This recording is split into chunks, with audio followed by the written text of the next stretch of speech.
Jain. Yes मेरो। जैन मेरा बहुत दिल घबरा रहा है, अम्मा की तरफ चलें? मैं तुम इतनी वीक हो रही हो, तुम रेस्ट करो ना प्लीज। तुम क्यों जा रही हो?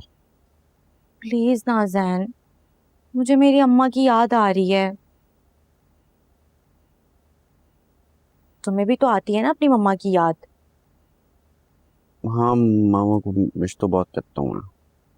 तो फिर चलो ना अम्मा के घर चलते हैं। अगर मैं अकेली गई तो फिर बहुत दिनों बाद वापस आऊंगी। और अगर मेरे साथ जाओगी तो? फिर शाम में हम वापस आ जाएंगे। You promise? पक्का प्रॉमिस। ओके, मैं भी रेडी हो जाता हूँ, फिर हम चलते हैं। जैन तुम कितने अच्छे हो ना, मेरी सब बातें मान लेते हो। वो तो मैं हूँ।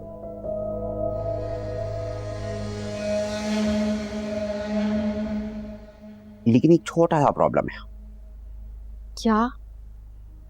वो ये है कि मामा की कॉल आनी है और मुझे उनसे बहुत सारी बातें करनी है। हम शाम में चल सकते हैं? Please please please please please please please. हाँ ठीक है। Okay, thank you.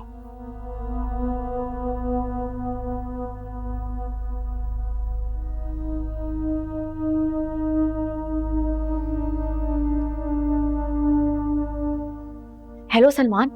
सलमान मैं शाम में आ रही हूँ, अल्लाह हाफिज। मामा देखिए मैं कैसा लग रहा हूँ? मेरी जान बहुत प्यारे लग रहे हैं आप। कहाँ जा रहे हो? मेरू के मामा के घर जा रहे हैं। बहुत अच्छे खाने बनाती हैं वो। अच्छा मेरू का है, मेरी बात करो। वो ऊपर तैयार हो रही है मामा। अच्छा जैन, जब वापस आओगे तो मामा को कॉल करके बताना है, ठीक है ना? You know I get worried. जी मामा, बता दूंगा। मैं अब ऊपर जाता हूँ, उसको देखता हूँ कितना तैयार होगी। क्या मसला है आप औरतों के साथ? क्यों इतना टाइम लेती हैं आप लोग? अच्छा ओके, अल्लाह हाफिज। हाफिज।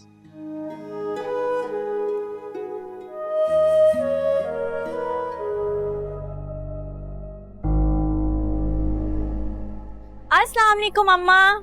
वालेकुम अस्सलाम। ले लो आंटी। जीते रहो। शुक्र है भाई, तुम्हें माँ की याद तो आई। जी आंटी, इसका दिल घबरा रहा था, मैंने कहा ले आता हूँ। बहुत अच्छा किया।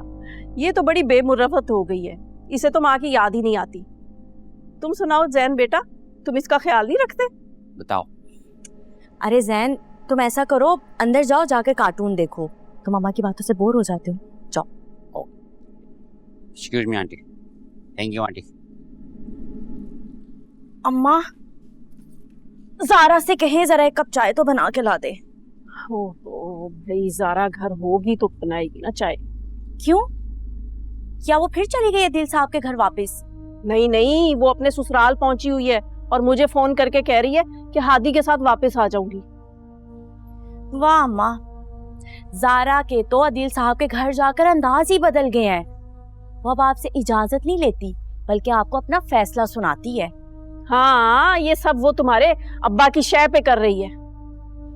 खैर ये बताएं कि क्या बना उस जायदाद का? मानी वो? अरे कहाँ, मैंने तो लाख कोशिश कर ली, लेकिन वो ढीठ हड्डी मान ही नहीं रही। कहती है मैं मर जाऊंगी लेकिन उस शख्स से कुछ नहीं लूंगी। और अब तो तुम्हारे अब्बा भी उसके साथ मिल गए हैं। क्यों भाई, अब्बा का क्या लेना देना इस सारे मामले से? पता नहीं, सारी जिंदगी उन्होंने मेरी तो कभी फिक्र नहीं की, और अचानक मेरी बेइज्जती का उनको इतना बुरा लग गया कि वो अदील से लड़ने तक को तैयार हो गए। वो तो मैंने उन्हें बड़ी मुश्किल से रोका है, वरना। अरे अम्मा, भला अब्बा को क्या पता कि आप अदील साहब से मिलने गई थी और आपकी उनसे क्या बात हुई थी? ये सारी लगाई बुझाई ना ज़ारा की ही है।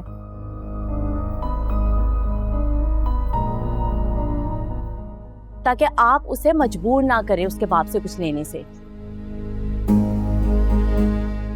पता है ना आपको कितनी जिद्दी है वो, एक बार कुछ ठान लेना तो करके रहती है। हाँ, उसने ही पट्टी पढ़ाई है उनको, लेकिन उसे ये नहीं पता कि मैं उससे भी ज्यादा जिद्दी हूँ। मैंने उसे पाल पोस कर बड़ा किया है, अब जब मुझे उसकी जरूरत है तो वो मुझे ऐसे ठेंगा तो नहीं दिखा सकती ना। बस अम्मा रहने दें, भूल जाएं सब। मुझे नहीं लगता कि अदील साहब से आपको कुछ मिलने वाला है।